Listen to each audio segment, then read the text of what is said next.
Hello everyone, welcome to my channel B for banking awareness. जुलैमध्ये गव्हर्नमेंटनी एक one of the important announcement केली, ज्यामध्ये प्रायव्हेटायझेशन ऑफ बँक्स इन 2020 हा main topic होता. या व्हिडिओमध्ये आपण डिटेलमध्ये ही न्यूज काय होती हे स्टडी करूया. आपल्याला डिफरंट न्यूजपेपरमध्ये प्रायव्हेटायझेशन ऑफ बँक्स यावर आपल्याला न्यूज पाहायला भेटल्या. त्यापैकी इकॉनॉमिक्स टाइम्सला हेडलाईन होती, India plans to reduce number of state own bank to just 5. Before going to know more about this news, आपल्याला काही या न्यूज रिलेटेड बेसिक टर्म्स ह्या स्टडी करायच्या आहेत. फर्स्ट ऑफ ऑल आपल्याला स्टॉक, स्टेक आणि शेअर ह्या 3 वर्डमधला बेसिक डिफरन्स माहीत असायला पाहिजे. हा जर डिफरन्स तुम्हाला माहीत असेल तर तुम्ही इझिली न्यूजपेपरमधल्या financial related most of the news understand करू शकता. तर फर्स्ट वन बघा, व्हॉट इज स्टॉक. मार्केटमध्ये सध्याला एखाद्या कंपनीचे जेवढे पण नंबर ऑफ शेअर्स आहेत मल्टिप्लाय बाय त्या प्रत्येक शेअरची किंवा एका शेअरची व्हॅल्यू म्हणजेच काय, स्टॉक. फॉर एक्झाम्पल बघा, आपलं जर एखादं शॉप असेल आणि आपल्याला होलसेलरला आपली ऑर्डर प्लेसमेंट करायची असेल तर आपण त्याला काय सांगतो की माझ्याकडे सध्या 10,000 रुपयाचा स्टॉक आहे. तो तुम्हाला डिटेलमध्ये सांगतो का की माझ्याकडे पेन्स XYZ रुपीजचे आहेत किंवा माझ्याकडे रजिस्टर एवढ्या रुपीजचे आहेत? नाही. तो काय करतो की टोटल सम एकत्रितरित्या तुम्हाला सांगतो. म्हणजे स्टॉक काय आहे की प्रत्येक शेअरची value multiply by number of shares present in the market. लक्षात राहील. नेक्स्ट बघा, व्हॉट इज स्टेक. स्टेक म्हणजे एखाद्या कंपनीमध्ये असलेली पर्सेंटेजमध्ये ओनरशिप. फॉर एक्झाम्पल बघा, मोस्ट ऑफ द टाइम्स तुम्ही न्यूजपेपरमध्ये रीड करता की एखाद्या कंपनीने XYZ कंपनीचे 51% स्टेक विकत घेतला. तर मग ह्याचा अर्थ काय आहे? 51% स्टेक म्हणजे काय की percentage ownership in a company. Then what is share. जर हा टोटल स्टॉक आहे म्हणजेच प्रेझेंट व्हॅल्यू त्या कंपनीची आहे तर त्याचा सिंगल युनिट म्हणजेच काय, शेअर. लक्षात राहील. ठीक आहे.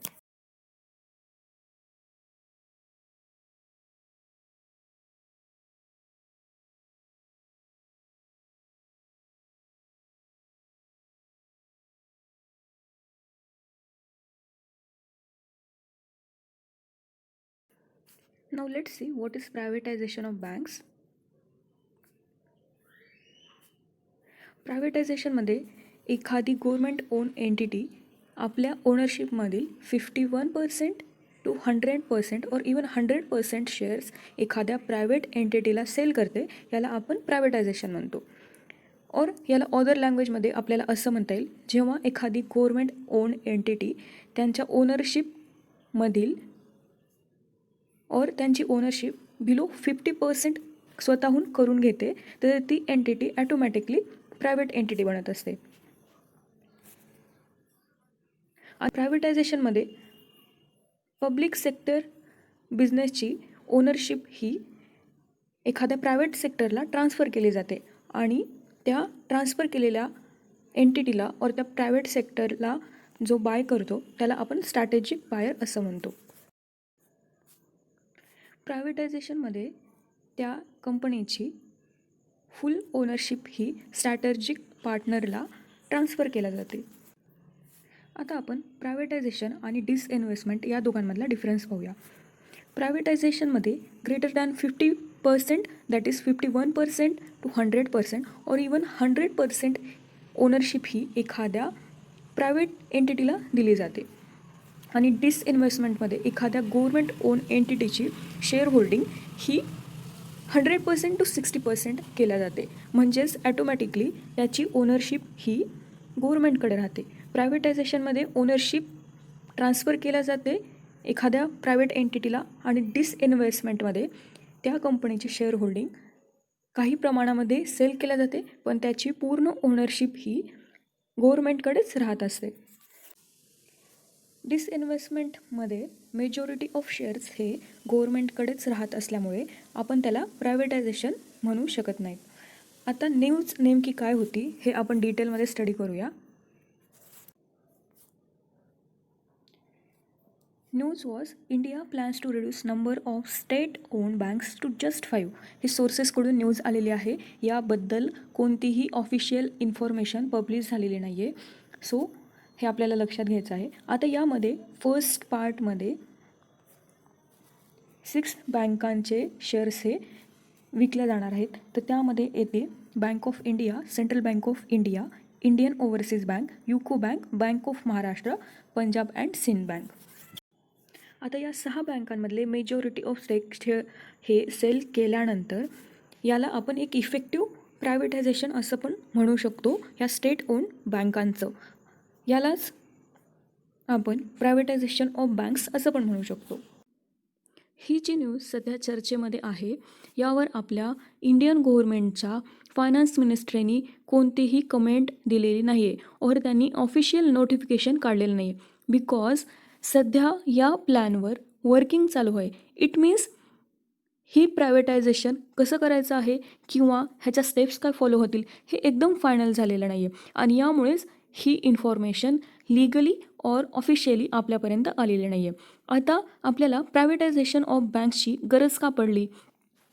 सध्याला कोरोना व्हायरसमुळे आपल्या देशामध्ये इकॉनॉमिक ग्रोथसाठी और डेव्हलपमेंटसाठी फंड्स अवेलेबल नाही आहेत आणि यामुळेच गव्हर्मेंटला पैसा पाहिजे आहे. मग हा पैसा ते कुठनं उभारणार? तर मग यासाठी त्यांनी काय केलेलं आहे, जेवढ्या पण पब्लिक सेक्टर बँक्स आहेत दॅट इज त्यांची ओनरशिप ही गव्हर्मेंटकडे आहे. अशा बँकांना गव्हर्मेंट काय करणार आहे, त्यांना प्रायव्हेटाईज करणार आहे. आणि यामुळे काय होणार आहे की आपल्या देशाला ग्रोथ आणि डेव्हलपमेंटसाठी फंड्स उभे राहतील. आता हे फंड्स कसे उभारणार?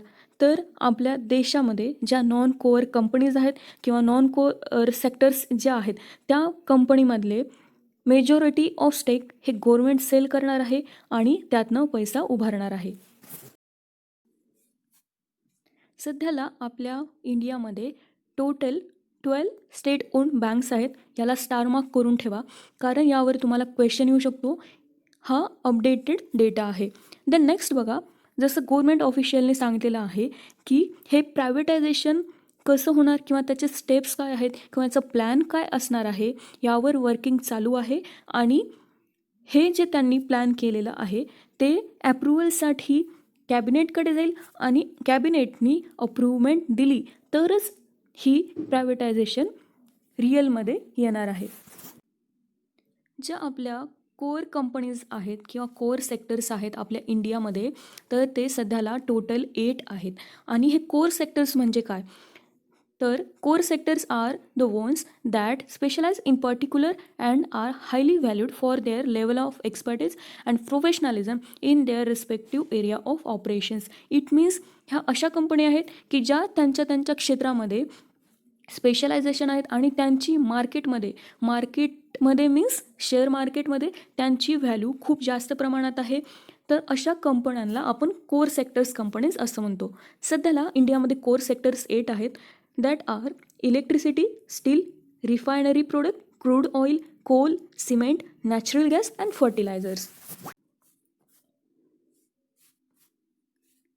जेवढ्या पण सिव्हिल गव्हर्मेंट कमिटीज आहेत आणि RBIनी ऑलरेडी रिकमेंड केलेलं आहे की आपल्या इंडियामध्ये 5पेक्षा जास्त स्टेट ओन बँक्स नसायला पाहिजे. आणि गव्हर्मेंटनी ऑलरेडी सांगितलेलं आहे की आपल्या देशामध्ये आता बँकांचं मर्जिंग होणारं नाही आहे. सो आता त्यांच्याकडे सध्याला एकच ऑप्शन आहे तर तो डायव्हेस्टमेंट प्लॅन. आणि या डायव्हेस्टमेंट प्लॅनमध्ये सध्या आपल्या कंट्रीमध्ये पॉसिबल नाही आहे. बिकॉज आपल्या देशामध्ये सध्याला कोरोना व्हायरसमुळे आपल्या देशाची इकॉनॉमिक ग्रोथ झालेली नाही आहे आणि आपल्याकडे sufficient amount of funds available नाही आहेत. म्हणून 2020-21 या इयरमध्ये डायव्हेस्टमेंट प्लॅन सध्याला पॉसिबल नाही आहे. Now the main question arises, why would this happen? सध्याला आपल्या देशामध्ये 4 पब्लिक सेक्टर बँक ह्या RBIच्या PCA फ्रेमवर्क अंडर आहेत आणि यामुळे या पब्लिक सेक्टर बँक्सवर RBI काही रिस्ट्रिक्शन्स टाकते, इन्क्लुडिंग त्यांना कुणाला लोन द्यायचं आहे किंवा त्यांचं मॅनेजमेंट कसं करणार आहेत किंवा त्यांच्या कम्पेन्सेशन और डायरेक्टरची फीस कसं असणार आहे यावर RBI लक्ष ठेवते. आणि RBIने PCA फ्रेमवर्क अंडर जेवढ्या पण कंडिशन्स दिलेल्या आहेत त्या ह्या बँकांना कंपल्सरी फॉलो कराव्या लागतात. हे PCA फ्रेमवर्क म्हणजे काय, तर it is an prompt corrective action. It means की जेव्हा पण एखादी बँक ही PCA फ्रेमवर्क अंडर येते तर त्यांच्यावर RBI ही वॉच ठेवून असते आणि यामुळेच त्यांना RBIनी जेवढ्या पण गोष्टी सांगितलेल्या आहेत और जे पण rules and regulations PCA under आल्यानंतर दिलेले आहेत ते कंपल्सरी फॉलो करावे लागतात. आणि यामुळेच या बँकांना दुसऱ्या एंटिटीजला लोन देण्यासाठी किंवा त्यांचा एखादा बिझनेस जर काम करत नसेल तर त्यावेळीस या बँकांना हे PCA फ्रेमवर्क घातले जातात. आता यामध्ये कोणत्या कोणत्या बँक आहेत, Indian overseas bank, central bank of India, UCO bank, United bank of India, ह्या 4 बँक्स आहेत. आणि यांना प्रायव्हेट बँकिंग करण्यासाठी यांना कोणते पण सध्याला नॉर्मल बँकेसारखे अधिकार नाही आहेत. ह्या 4 पण बँकांना PCA फ्रेमवर्क अंडर आल्यामुळे RBI ज्या गोष्टी सांगेल त्या कंपल्सरी फॉलो कराव्या लागतात. Now the one of the more important thing is सध्याला जे पण काही PSBचं सेलिंग किंवा आपल्याला असं म्हणता येईल की जेवढ्या पण PSB आहेत त्यामधल्या स्टेकचं सेलिंग पॉसिबल नाही आहे. बिकॉज गव्हर्मेंटनी ऑलरेडी ज्या पण स्टेट PSB होत्या त्यांच्यामधले शेअर्स मोठ्या प्रमाणात सेल केलेले आहेत आणि या सेलिंगमधनं त्यांना जे पण काही आउटकम भेटायचं होतं किंवा जे पण व्हॅल्युएशन भेटायचं होतं ते त्यांना योग्य प्रमाणात भेटलेलं नाही आहे. आणि यापेक्षा पण इम्पॉर्टंट आहे की गव्हर्मेंटनी ऑलरेडी PSBमधले शेअर्स आहेत ते 75पेक्षा कमी केलेले आहेत. इट मीन्स की त्यांची ऑलरेडी प्रायव्हेटायझेशन झालेलं आहे असं आपल्याला म्हणता येईल. बिकॉज गव्हर्मेंटला time to time Basel norms follow करावे लागतात किंवा सर्टन रेशोज त्यांना फॉलो करावे लागतात. मग हे रेशो कंप्लीट करण्यासाठी त्यांना जी पैशांची गरज होती ती पूर्ण करण्यासाठी त्यांनी काय केलं होतं, ज्या PSB आहेत त्यामधले शेअर्स प्रायव्हेट लोकांना विकले होते. आणि यामुळेच भरपूर PSB अशा आहेत की त्यांच्यामधील 75% जास्त शेअर्स हे गव्हर्मेंटनी सेल आउट केलेले आहेत.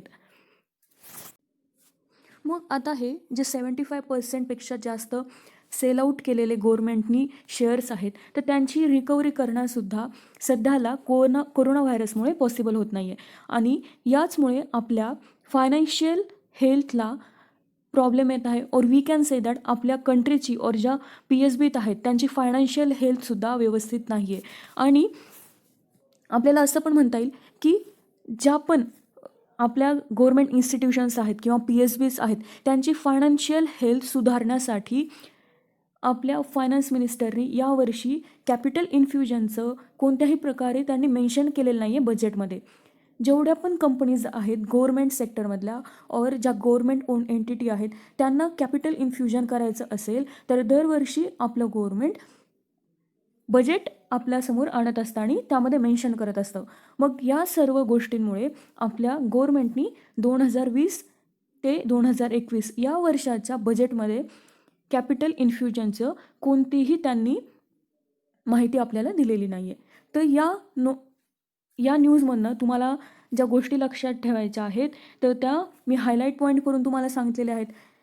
या न्यूजमध्ये मी तुम्हाला जसं समजून सांगितलेलं आहे की तुम्हाला काही बेसिक गोष्टी माहीत पाहिजे तर त्या तुम्हाला व्यवस्थित माहीत पाहिजे. बिकॉज तुमचं जर स्टॅटिक अवेअरनेस व्यवस्थितपणे झालेला असेल तरच तुम्हाला ह्या न्यूज व्यवस्थित कळू शकतात. याचाच फायदा तुम्हाला ग्रुप डिस्कशनमध्ये आणि पर्सनल इंटरव्ह्यूमध्ये सुद्धा होत असतो.